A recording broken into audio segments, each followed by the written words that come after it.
آج کل جو یہ دیکھا جاتا ہے کہ مسجدوں میں جیسے ہی جماعت ہوتی ہے تو کچھ لوگ آتے ہیں اور مسجد میں کھڑے ہو جاتے ہیں اور اپنی ذات کے لیے سوال کرتے ہیں، تو کیا ایسا کرنا درست ہے؟ شریعت میں اس کا کیا حکم آیا ہے؟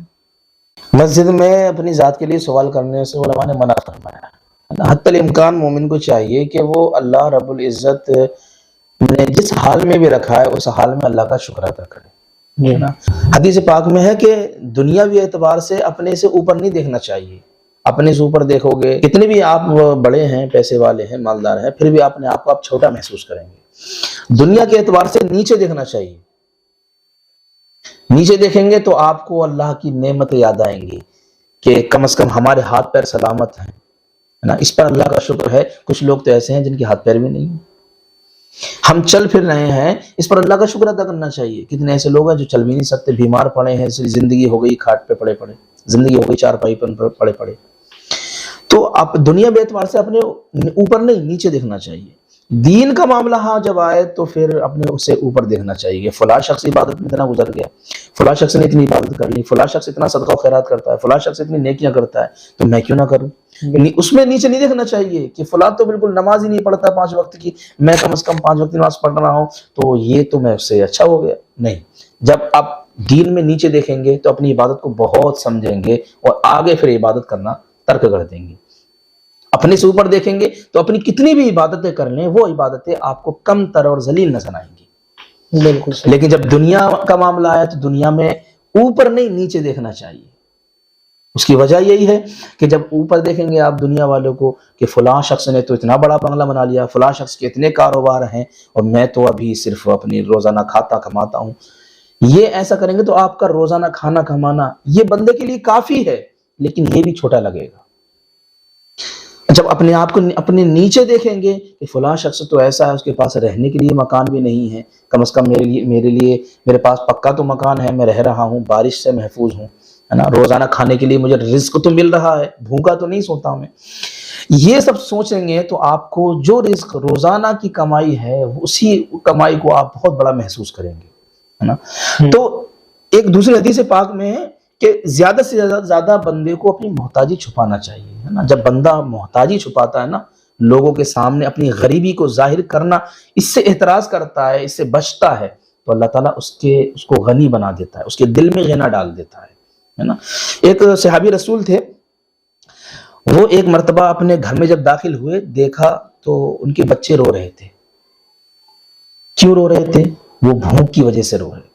یعنی ان کے گھر میں اتنا سامان نہیں تھا کہ بچوں کو بھی کچھ کھلا سکے، خود تو بھوکے تھے ہی، دونوں میاں بیوی دونوں بھوکے تھے، بچے بھی بھوکے تھے۔ تو اپنے آپ کا کھانا تو الگ بات ہے، بچوں کو کھلانے تک کا کچھ بھی سامان نہیں تھا۔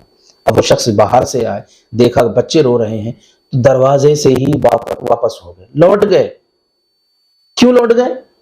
اس لیے کہیں بچے مجھے دیکھ کر کے مجھ سے کسی چیز کا سوال نہ کر لیں، کھانے کے لیے مجھ سے کچھ مانگ نہیں لیں۔ اگر کچھ مجھ سے مانگ لیا تو پھر مجھے اپنی غریبی ظاہر کرنی پڑے گی، بچوں سے کہنا پڑے گا میرے پاس کھلانے کے لیے کچھ نہیں ہے۔ لوگ تو دوسرے کے سامنے اپنی محتاجی بیان کر رہے ہیں، یہ تو اپنے بچے، گھر کے بچے، گھر والوں کو تو سب معلوم ہوتا ہے باپ کتنا مالدار ہے، باپ کتنا غریب ہے، لیکن وہ بچے جو گھر کے بچے ہیں، باپ ان سے بھی اپنی غریبی چھپا رہا ہے۔ اس قدر کی یہ غریبی کو چھپانا ہے، اللہ اکبر۔ وہ شخص واپس لوٹ گیا اور جانے کے بعد جنگلات میں نکل گیا، اللہ کی عبادت کرنے لگا، رو رو کے اللہ سے دعا کرنے لگا، اللہ کے سامنے کہنے لگا اللہ میں محتاج ہوں۔ یہ دیکھیں یہ انداز ہے، لوگوں کے سامنے اپنی فقیری یہ محتاجی بیان نہیں کی، اس کے سامنے بیان کی کہ جس کے سامنے سبھی محتاج ہیں۔ تو اللہ رب العزت کی بارگاہ میں دعا کی، مولا میں محتاج ہوں، میرے لیے کچھ انتظام فرما، میرے بچے بھوکے ہیں۔ یہ دعا کر کے واپس گھر آیا، اور ادھر اس کی بیوی، وہ اس کے گھر میں کچھ سامان نہیں ہے لیکن پھر بھی اس نے چولہا جلایا، اور چولہا جلانے کے بعد اس نے کیا کیا، اس پر ایک پتیلی رکھ دی، خالی پتیلی۔ اب وہ آگ کے اوپر پتیلی رکھی ہوئی ہے، کیوں رکھ دی ہے؟ تاکہ بچوں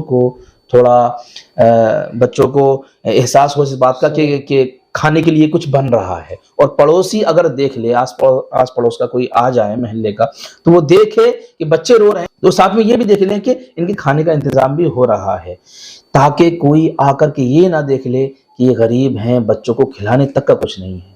اس وجہ سے اس نے ایک چولہے پر خالی پتیلی رکھ دی. اللہ اکبر. یہ بیوی ہے جو اپنی محتاجی چھپا رہی ہے، وہ شوہر ہے جو اپنی محتاجی چھپا رہا ہے. اس قدر کی یہ اللہ کے سامنے محتاج ہیں، بندوں کے سامنے محتاج نہیں ہے. لیکن یہاں تو آج کل ایسا دیکھا جا رہا ہے، اگر ذرا سی اسے محتاجی آ گئی تو لوگوں کے سامنے فوراً دستے سوال دراز کر لیتا ہے. اللہ اس سے خوش نہیں ہوتا.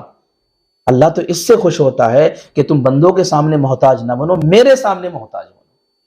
اب وہاں دعا کر کے وہ واپس آیا، یہاں آ کر کے کیا دیکھتا ہے، پوری وہ عورت تھی جو چولہے پہ پتیلی رکھی تھی، اس پتیلی میں سبزی ابلنے لگی. سبحان اللہ. سالن ابلنے لگا، اور اس نے چکی کا ایک پارٹ جو ہے اوپر رکھ دیا تھا پتھر، دیکھا تو اس کے چاروں طرف اناج بھرا ہوا ہے. اللہ اکبر. یہ توکل علی اللہ تھا، اللہ پر ہی بھروسہ تھا. اللہ سے دعا مانگی، لوگوں سے کچھ نہیں مانگا. کتنی محتاجی تھی کہ جس کے بچے روتے ہوں کتنا محتاج ہوگا، اس کے گھر میں کھانے پینے کے لیے کچھ نہیں ہو، لیکن وہ اس نے بندوں کے سامنے اپنا ہاتھ دراز نہیں کیا، اللہ کے سامنے مانگا. پھر جا کر دیکھا کہ پتیلی بھری ہوئی ہے، چکی پہ اناج بھرا ہوا ہے. تو یہ واقعہ پورا حضور علیہ السلام کے پاس عرض کیا کہ حضور ایسا معاملہ ہوا ہے. تو اللہ کے نبی نے فرمایا کہ یہ توکل اللہ ہے، اللہ پر بھروسہ ہے. تم نے اللہ پر بھروسہ کر کے یہ سب کام کیا ہے. وہ چکی جس کے چاروں طرف آٹا رکھا ہوا تھا، اناج رکھا ہوا تھا، اللہ کے نبی فرمایا کہ اگر تم چکی کا پارٹ نہیں اٹھاتے تو قسم خدا کی یہ قیامت تک چکی کا پارٹ چلتا رہتا اور اس سے اناج آتا رہتا. اب دیکھیں توکل اللہ کا یہ نتیجہ اور یہ پھل اور یہ ثمرہ ملتا ہے نا. تو اللہ پر اگر بھروسہ کرو گے آپ تو اللہ سب کچھ رزق آپ کو دے گا، کیونکہ اللہ ہی رزق دینے والا ہے. لوگوں کے سامنے جہاں تک ممکن ہو اپنا دستے سوال دراز کرنے سے بچنا چاہیے. اور پھر مسجد میں اگر دستے سوال دراز کریں گے تو اس کو تو علماء نے ممنوع فرمایا ہے. یہاں تک کہ علماء نے لکھا ہے کہ اگر مسجد میں کوئی بندہ اپنی ذات کے لیے سوال کرتا ہے مسجد کے اندر، یہاں تک کہ فرمایا کہ جو چپل اتارنے کی جگہ ہوتی ہے خارج مسجد کہلاتی ہے، لیکن مسجد کے ہی حکم میں ہوتی ہے، فرمایا وہاں بھی اگر کھڑے ہو کے اپنے لیے سوال کرتا ہے تو فرمایا کہ اس شخص کو کوئی بھی پیسہ نہیں دے. اگر کسی نے اس کو پیسہ دے دیا، 1 روپیہ بھی اگر اس شخص کو دے دیا جس نے مسجد میں سوال کیا اپنی ذات کے لیے، فرمایا 1 روپیہ کے بدلہ اور اس کا کفارہ ادا کرنے کے لیے اس شخص کو 70 روپے اور ادا کرنے پڑیں گے. اللہ. یعنی 1 روپیہ اگر مسجد میں سوال کرنے والے کو دے دیا تو پھر اوپر سے آپ کو 70 روپے صدقہ کرنے پڑیں گے اس 1 روپے کے کفارے کی.